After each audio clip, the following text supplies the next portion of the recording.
Ang mga tao ngayon ay nagiging demonyo dahil sa pira at kapangyarihan sa gobyerno. Bida-bida na naman si Auntie Claire dahil pinunan niya ang pagiging high daw umano ni Kitty Duterte sa pinagbabawal na gamot. Ang tanong ko mga kababayan kay Auntie Claire, nakita ba ng dalawang mata mo? Nandoon ka ba? Hindi ako abogado pero ito yung tanong. Nandoon ka ba? Nakita ba ng dalawang mata mo na gumagamit ng pinagbabawal na gamot si Kitty Duterte? Kung galit po kayo sa kanyang tatay, nakikita naman natin ito ang dahilan. Politika. Nagiging demonyo na kayo sa pira at kapangyarihan sa gobyerno. Bakit ho gano'n?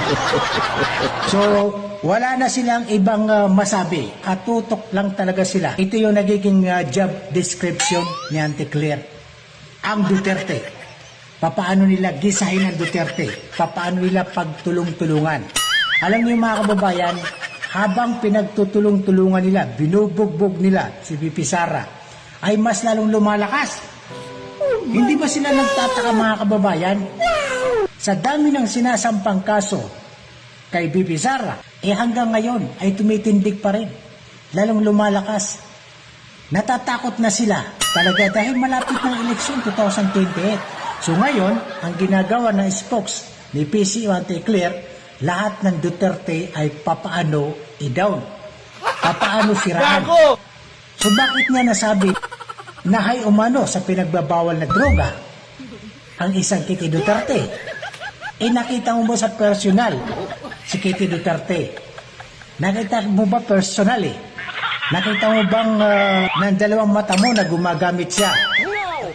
So ito yung hindi ka panipaniwala ng mga sinasabi ng mga matatalino, mga professional, mga abogado. Pero sila yung nagiging sinungaling. Pero bakit sila pa talaga yung pinagmumulan ng mga fake news? Huwag yung hindi mo nakita.